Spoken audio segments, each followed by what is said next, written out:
मोहिनी एकादशी का व्रत वैशाख मास के शुक्ल पक्ष की एकादशी को रखा जाता है। इस व्रत के महात्म्य के बारे में पद्म पुराण में बताया गया है कि इस व्रत को करने से व्रती को इस जन्म के साथ ही पूर्व जन्म के पापों से भी मुक्ति मिलती है। इस व्रत को करने वाले के लिए व्रत की कथा पढ़ना अनिवार्य होता है। आइए जानते हैं पद्म पुराण में बताई गई मोहिनी एकादशी की व्रत कथा विस्तार से। युधिष्ठिर ने पूछा, जनार्दन, वैशाख मास के शुक्ल पक्ष में किस नाम की एकादशी होती है? उसका क्या फल होता है तथा उसके लिए कौन सी विधि है? भगवान श्री कृष्ण बोले, महाराज, पूर्व काल में परम बुद्धिमान श्री रामचंद्र जी ने महर्षि वशिष्ठ से यही बात पूछी थी जिसे आज तुम मुझसे पूछ रहे हो। श्री राम ने कहा था, भगवन, जो समस्त पापों का क्षय तथा सब प्रकार के दुखों का निवारण करने वाला व्रतों में उत्तम व्रत हो, उसे मैं सुनना चाहता हूं। वशिष्ठ जी बोले, श्री राम, तुमने बहुत उत्तम बात पूछी है। मनुष्य तुम्हारा नाम लेने से ही सब पापों से शुद्ध हो जाता है।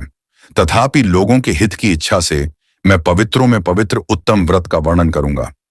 वैशाख मास के शुक्ल पक्ष में जो एकादशी होती है उसका नाम मोहिनी है।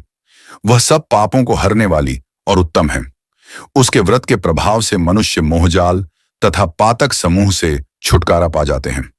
सरस्वती नदी के रमणीय तट पर भद्रावती नाम की सुंदर नगरी है। वहां द्युतिमान नामक राजा, जो चंद्र वंश में उत्पन्न हुए थे, राज करते थे। उसी नगर में एक वैश्य रहता था जो धन धान्य से परिपूर्ण और समृद्धशाली था। उसका नाम था धनपाल। वह सदा पुण्य कर्म में ही लगा रहता था। दूसरों के लिए पौंसला, कुआं, मठ, बगीचा, पोखरा और घर बनवाया करता था। भगवान श्री विष्णु को भक्ति में उसका हार्दिक अनुराग था। वह सदा शांत रहता था।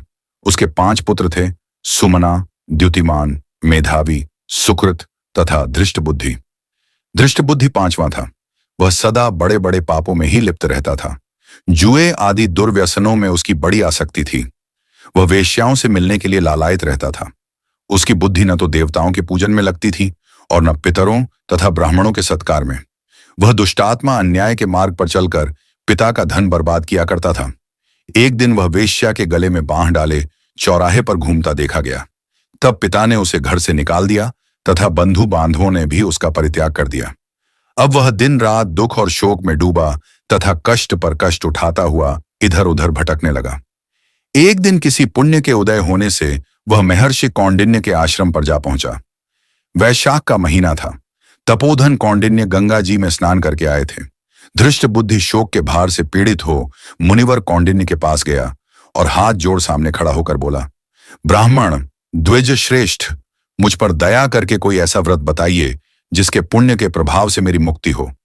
कौंडिन्य बोले, वैशाख के शुक्ल पक्ष में मोहिनी नाम से प्रसिद्ध एकादशी का व्रत करो। मोहिनी को उपवास करने पर प्राणियों के अनेक जन्मों के किए हुए मेरु पर्वत जैसे महापाप भी नष्ट हो जाते हैं। वशिष्ठ जी कहते हैं, श्री रामचंद्र। मुनि का यह वचन सुनकर धृष्ट बुद्धि का चित्त प्रसन्न हो गया।